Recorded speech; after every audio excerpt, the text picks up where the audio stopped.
Полска ја презема палката на Европската Унија во исклучително предизвикувачки времиња. Тука се и изборите во Соединетите Американски држави, кои што и тоа како ќе влијаат врз иднината на светот. Каде е во сето ова политиката на проширување на Унијата? И дали во неа ќе има место за земјите од Западен Балкан, кога сите очи се вперени во Украина и Молдавија? Но овие теми анализираме вечерва од тука, од Полска, каде што неодамна се одржа една од најголемите безбедносни конференции во Европа, Варшавскиот безбедносен форум. Останете со нас. Да живееш во интересни времиња. Оваа реченица, за која се верува дека датира од далечната кинеска историја, како една од најтешките клетви, се чини дека најдобро ги опишува состојбите во светот денес, кои се и тоа како проклето интересни. Војни се пламнати во неколку жаришта, дури и таму каде што до неодамна се чинеше невозможно, неевропското тоа. Историјата тешко дека нешто не научила. Зверските крвопролевања, масакри и хуманитарни катастрофи од двете светски војни, како и од југословенската трагедија, се покажаа дека не се доволни за лидерите да ги стават настрана своите алчни амбиции и диктаторски нарави во името на мирот и разумните политики. Во време на вакви сериозни геополитички превирања, Балканот е секогаш добро да се држи на око. Каде е Македонија во приказнава и колку е гарантирана безбедноста на младата НАТО членка? Сите овие прашања се отворија на една од најголемите безбедносни конференции, Варшавскиот безбедносен форум, каде македонската радиотелевизија, преку тимот на Агенда 35, беше единствениот медиумски представник од земјава. Таму го сретнавме Курт Волкер, легендата на американската дипломатија, поранешен амбасадор на Соединетите Американски држави во НАТО, специјален советник на Ричард Холбрук за Босна и Херцеговина, како и поранешен аналитичар на ЦИА. Разговорот го почнавме со една генерална оценка за ризиците на светската безбедност денес. You have authoritarians in the world, Russia, Iran, China, Venezuela, all seeing opportunity and feeling that the West is weak and unwilling or unable to deal with their ambitions. And so you see wars escalating, Russia, Ukraine, Iran against Israel, using their proxies, greater risk in Asia, and they are now increasingly connected. You see Iran providing drones to Russia, North Korea providing ammunition, Russia giving a green light to Iran's attacks against Israel. So these challenges are both real, they're growing, and they're linked. Но дали тоа дека Западот е слаб е навистина само чувства? Волкер вели сепак не. Well, yeah, actually I do feel that the West is weak right now. I don't see a willingness to confront problems and resolve them. I don't see a willingness to declare victory as an aim. And as a result, people take advantage of that. The example that always comes to mind is the U.S. withdrawal from Afghanistan, which looked like an absolute catastrophe in the eyes of anyone in the world. You had people falling from the wheel wells of aircraft as the aircraft were taking off. And you had Americans stranded in Kabul, and we did not authorize our own military forces to go rescue them. So that just sent a signal to Putin and others that no one's going to stop them if they want to pursue their own ambitions. And I think that is still the situation that we see now. We need to see a change and a willingness to actually create a situation where people know we have the will, the means, and we will establish a victory. Дали само најави за посилен одговор кон диктаторските режими се доволни? Сведочиме на изјави дека војните можат лесно да се супрат за само 2 дена, дадени од многу популисти, особено за време на изборни кампањи. Колку овие прости решенија што се нудат на широките маси за околку тешки ситуации и комплицирани безбедносни конфликти, се практично долевање на масло на огнот, за раст на национализмот и популизмот, како и дополнителен тригер за самите диктатори. Волкер вели дека иако нема едноставни решенија, време е за конкретни акции од Западот, наместо само празни зборови. Yeah, well, there is no simple solution to anything. And the sad reality is that once deterrence has been lost, once they are no longer afraid and they act, it's much harder to stop than it would have been to prevent it all along. And so that is the situation we face with Iran, it's what we face with Russia, what I fear will be happening soon with China. So that is the real danger. But it is not unachievable as well. And we're here in Warsaw and we're talking a lot about Russia's war against Ukraine. There are specific concrete things that can and should be done that would make a difference. And we should be getting on with those rather than talking only about avoiding escalation.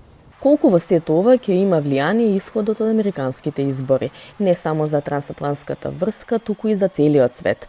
Волкер, за разлика од многу македонски аналитичари, вели па не баш. Yeah. So what I would say to viewers in North Macedonia about the U.S. elections, there isn't a great outcome here. We have a binary choice between Vice President Harris and former President Trump, but there's also not a catastrophic outcome. It's not going to go off the rails dramatically in one way or the other. I think with Vice President Harris, we'll see more of the same, which, as we just described, is an increasingly dangerous world and a focus on avoiding escalation. Versus with President Trump, you're going to see an effort to reestablish a position of strength, which carries with it its own volatility and its own risks. So you're going to see a choice between those two, but neither one is outside the zone of normal where we feel that we understand how things are happening in the world. Кога светот се соочува со толку големи проблеми, можеби на прва се чини дека проширувањето на Европската Унија и не е толку значајна работа, гледано низ глобални рамки, но за земјите од Балканот и тоа како е? Дали навистина геополитиката има луксус да си дозволи ситуација во која приказната за Европа нема да биде географски и суштински заокружена? This is a great question because part of the situation we have now is we have these ongoing conflicts, including in Europe. But we need to not only end the conflict, we need to prevent the next one. We need to prevent future wars, and we need to create conditions where democracy and market economy are respected and safe. So part of it is going to be ending the war, Russia's war against Ukraine, preventing new wars in the Balkans. But then the other part of that is bringing countries into NATO and the European Union and preventing future conflicts so that we reestablish a general position of peace in Europe. And that they go together. Нашиот соговорник и самиот има големо професионално искуство на Балканот. Голем дел од неговата професионална кариера беше и се уште е посветена на овој регион. Како тој ја цени стабилноста и безбедноста на полуостровот? Каде ги гледа најголемите ризици? There are risks to security for everybody, and they can get worse. Right now, I don't see any immediate security risk from North Macedonia. But the longer we face a situation of Serbian nationalism that goes unchallenged, we face a parallel Albanian nationalism that is rising and being a counterpart to that. We see a weakening of societies that have had multicultural, multi-ethnic experiences such as Macedonia. We see continued, it's hard to say it's worse, but it's continued fragmentation in Bosnia and ethnic strife in Kosovo. All of these things can get worse. So it's why it's so important to stay focused on a NATO agenda, an EU agenda, and avoiding a situation where these nationalist agendas take over, because they do lead to conflict. За крај со Волкер остваривме и разговор во една малку пофилозофска рамка. Колку е важна за Западот да остане доследен на своите вредности и да не прави компромиси кога се тие во прашања. Се почесто сведочиме кога столбовите на западната демократија во име на разни повисоки интереси тргуваат со базичните вредности преку поддршка на сомнителни лидери, затворање на очи пред недемократски процеси или аминување на нецивилизацијски политики. This is another great question, and thank you for bringing it up. One of the mentors that I had, who I worked for a long time, was John McCain. And John McCain famously said, our values are our interests, and our interests are our values. And I think he's absolutely right on that. We can't walk away from our values. They are what makes the world better, safer for human beings, generally. It is what we need. We can't ignore the fact that they are not respected everywhere by authoritarians, by people who abuse human rights and so forth. So we have to confront them, and sometimes that requires a measure of patience and willingness to look things in the eye with a use of force or a use of pressure. And being patient as well as there will be countries where we don't share the same values, we're not happy with how they do things, we need to work together on some bigger security problems, we have to do that, but we can't lose sight of our values. So it is promoting our values as our interests simultaneously. Граѓанското општество од земјите кандидати за членство во ЕУ мора да биде активно вклучено во процесот на проширување, бидејќи само така идните членки на Европската Унија стануваат целосно подготвени да одговорат на сите предизвици. Иницијативата за членки кандидати за проширување, во која се вклучени повеќе невладини организации од Македонија, е дел од Европскиот економски и социјален комитет, а незиниот претседател Оливер Робке, со кој разговаравме при неговата посета на земјава, вели дека имаме енергичен граѓански сектор кој мора да биде не само консултиран, туку и дел од реформирањето на државата. Клучно според него е земјава да осигура владење на правото, односно независно судство. Well, the European Commission has taken stock of the state of play of fundamental rights and the rule of law in North Macedonia. We can see on the one side there is significant process in its judicial reforms, but serious concerns remain regarding the independence and efficiency of its judiciary. So I think we shouldn't be lenient, and the government should go ahead with reforms, with strengthening the rule of law, transparency. And I have to say my meetings with the civil society organizations and with social partners have confirmed this assessment. They wish to be actively and closely involved in all the steps. It started with the screening process, but also for future enlargement steps. And also when it comes to reforms, for example, on labor law, I think this is a clear European standard. We have to not only to consult civil society and social partners, we have to move from consultation to a real dialogue. I think this should be always our goal. Но освен проблемите во делот на правосудството, представниците на граѓанското општество му пренеле на Робке дека земјава се соочува со предизвици и при трошењето јавни пари, но и транспарентноста. I can see that there's a vibrant civil society and social partners landscape in North Macedonia, but I think they want to be closer involved. There's also there are some concerns about the public funding for NGOs, the question of transparency that must be increased. So there are still some concerns and a lot of work ahead of us. But what I could also see is that all of them are absolutely committed to move forward with the accession procedure. So I hope what I said at the beginning, that we can use this momentum and North Macedonia will be part of this pioneering group. I think this is something which is widely shared by NGOs and by the social partners. But when it comes, for example, to the reform of the labor law or the meeting of the Economic and Social Council, I think there are still a lot of things to be improved according to our partners here, and of course we will support them in being closely involved in this dialogue and consultation procedure. Робке, кој што важи за голем поддржувач на идејата за проширување на ЕУ, вели дека иако за нашите граѓани се чини дека процесот е пропаднат, тој сепак не би сакал да биде песимист. Since I took office more than 1 year ago, one of my first messages was that we have to support and to strengthen the accession process.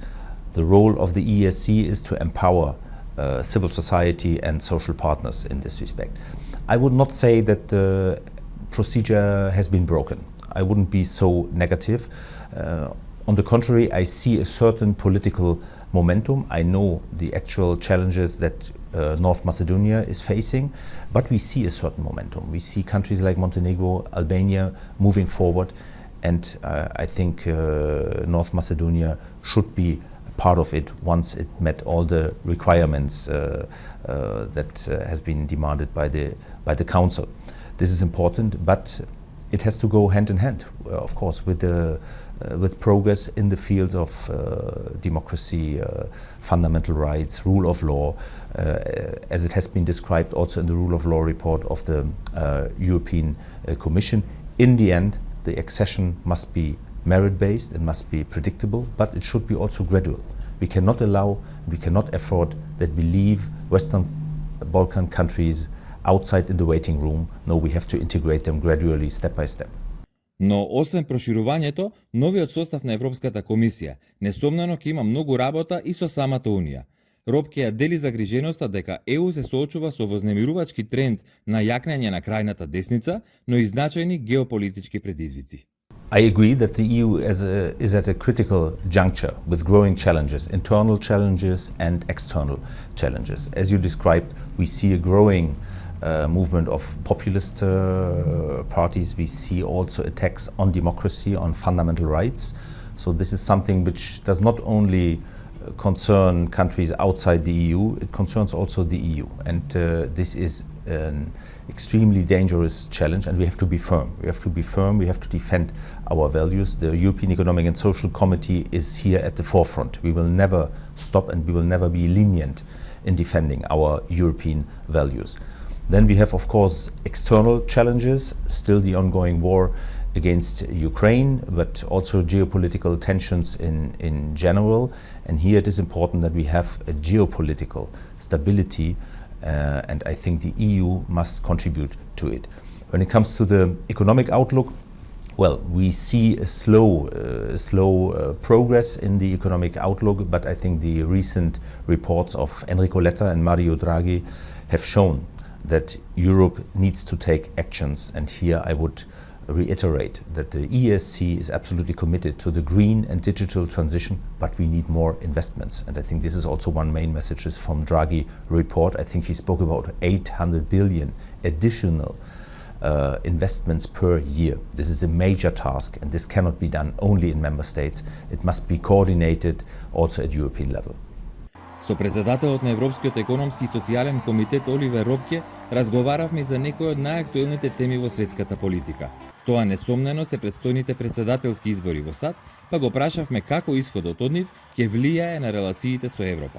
Well, the outcome of the US elections are, of course, have a high significance for the future transatlantic relations with the EU. For us, it is of utmost importance to have close relationships with the US. I'm just coming back from the UN Summit of the Future in New York, and here, as in other formations, we can see that we need the US as a strong and reliable partner, political partner, but also trade partner for Europe. So I hope that after the elections, whatever the outcome will be, that the US will remain a strong partner for Europe.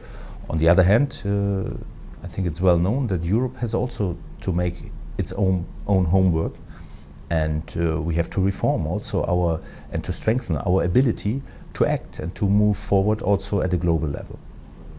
Во однос на економската перспектива, Робке вели дека иако кризата со цените се стабилизира, ефектите врз животниот стандард се загрижувачки, и тоа не само за најсиромашните, туку и за средната класа.